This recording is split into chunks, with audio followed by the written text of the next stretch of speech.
अमेरिकी राष्ट्रपति Donald Trump ने हाल ही में इजरायली प्रधानमंत्री बेंजामिन नेतन्याहू से मुलाकात के बाद गाजा पर कब्जे का एक नया प्रस्ताव दिया है।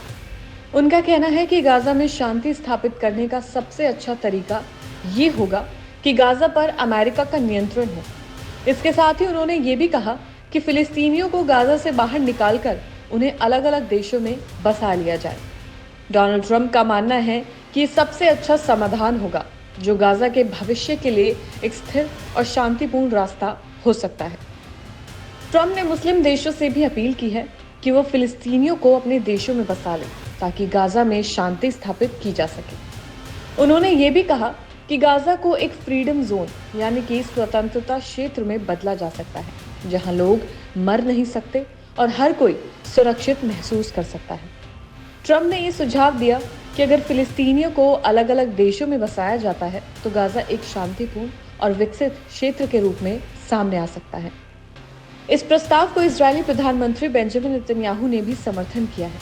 नेतन्याहू ने कहा कि इजरायल हमास के साथ एक नई डील पर विचार कर रहा है ताकि उन बंधकों को छुड़ाया जा सके जो अभी भी हमास के कब्जे में है।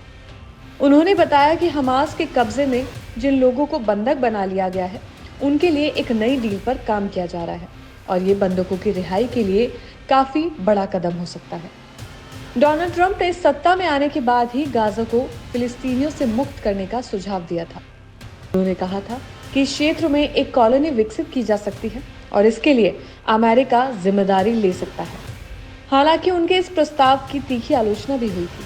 कई लोगों ने इसे नस्लीय उत्पीड़न और मानव अधिकारों के उल्लंघन के रूप में देखा था। इसके बावजूद ट्रंप ने इस मुद्दे पर अपनी राय बार बार दोहराई। अब तक इस प्रस्ताव पर सऊदी अरब, तुर्की, मिस्र, कतर और कुवैत जैसे प्रमुख मुस्लिम देशों का कोई स्पष्ट जवाब नहीं आया है। ट्रंप ने नेतन्याहू से बैठक के बाद कहा, गाजा में अमेरिकी सेना का नियंत्रण होना और इस क्षेत्र को विकसित करना अच्छा रहेगा। हम ये जानते हैं कि इस क्षेत्र में सालों से हिंसा हो रही है। कभी हमास द्वारा हत्याएं होती हैं तो कभी दूसरे कारणों से समस्या खड़ी हो जाती है। उन्होंने ये भी कहा कि अगर मुस्लिम देश फिलिस्तीनियों को अपने देशों में बसा ले तो ये एक अच्छा कदम होगा। इसके बाद गाजा को एक शांतिपूर्ण क्षेत्र के रूप में बदलने की संभावना बन सकती है।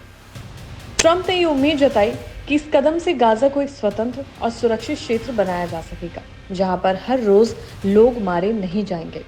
इसके अलावा ट्रंप ने बंधकों की रिहाई के बारे में भी बात की। उनका कहना था कि वो एक नई डील पर काम कर रहे हैं जिसके तहत हमास की कैद में फंसे बंधकों को जल्द रिहा किया जा सकेगा। ट्रंप ने यह भी कहा कि एक और सीज फायर यानी युद्ध विराम की उम्मीद है जिससे युद्ध समाप्त हो सके और बंधकों को सुरक्षित रूप से छुड़ाया जा सके। नेतन्याहू ने भी बंधकों की रिहाई के लिए हो रहे प्रयासों का समर्थन किया और कहा कि हमास की कैद में पड़े बंधकों का धैर्य अब खत्म हो रहा है। उनकी अब उम्मीदें टूटती जा रही हैं। उन्हें अब रिहा कराना जरूरी है। नेतन्याहू ने इस डील का नाम 25 को बाहर निकालो रखा है। इसका उद्देश्य 25 बंधकों को रिहा करना है जो अभी तक हमास की कैद में है। नेतन्याहू का ये बयान अमेरिकी राष्ट्रपति के साथ उनकी मुलाकात के बाद आया था। इजरायली प्रधानमंत्री बेंजामिन नेतन्याहू का अमेरिका दौरा ऐसे समय पर हुआ है जब हमास और इजरायल के बीच सीज फायर टूट चुका था। 7 अक्टूबर 2023 को हमास ने इजरायल पर हमला किया था जिसके बाद इजरायल ने जवाबी कार्रवाई की और 1 महीने से ज्यादा समय तक संघर्ष जारी रखा।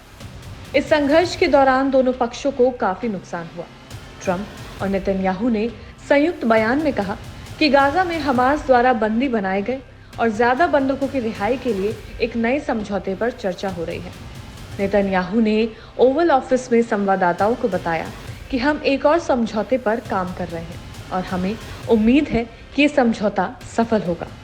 उनका कहना था कि हम सभी बंधकों को मुक्त कराने के लिए पूरी तरह से प्रतिबद्ध हैं। ट्रंप ने भी बंधकों की रिहाई के प्रयासों को जारी रखने का वादा किया और कहा कि वो एक और युद्ध विराम की उम्मीद कर रहे हैं। नेतन्याहू ने कहा कि बंधक पीड़ा में हैं और हम उन्हें बाहर निकालने के लिए सभी प्रयास करेंगे। ट्रंप के साथ बैठे नेतन्याहू ने बताया कि इस डील के तहत अब तक 25 बंधकों को रिहा किया गया है। ये स्थिति पूरी दुनिया के लिए एक चिंता का विषय बनी हुई है और विशेष रूप से गाजा में हो रही हिंसा और उसके परिणाम स्वरूप हजारों निर्दोष लोग प्रभावित हो रहे हैं। युद्ध विराम और बंधकों की रिहाई के प्रयासों के बावजूद स्थिति में स्थिरता लाना एक बड़ी चुनौती है। इस संदर्भ में डोनाल्ड ट्रंप का गाजा में समाधान के लिए अमेरिका के हस्तक्षेप का प्रस्ताव कुछ लोगों के लिए एक नया रास्ता दिखाता है, जबकि दूसरों के लिए ये एक विवादास्पद और असंभव विचार हो सकता है। इस पर अब तक मुस्लिम देशों की प्रतिक्रिया नहीं आई है और ये देखना होगा कि भविष्य में इस मुद्दे पर किस तरह की नीतियां बनती हैं और गाजा में शांति स्थापित करने के लिए किस प्रकार के कदम उठाए जाते हैं। ट्रंप का ये बयान और नेतन्याहू के साथ उनके विचार विमर्श से ये साफ है कि दोनों देशों के नेताओं का लक्ष्य गाजा में शांति लाना और वहां के लोगों के लिए एक सुरक्षित वातावरण बनाना है। लेकिन इस उद्देश्य को प्राप्त करने के लिए किस प्रकार के कदम उठाए जाएं, ये एक सबसे बड़ा सवाल है।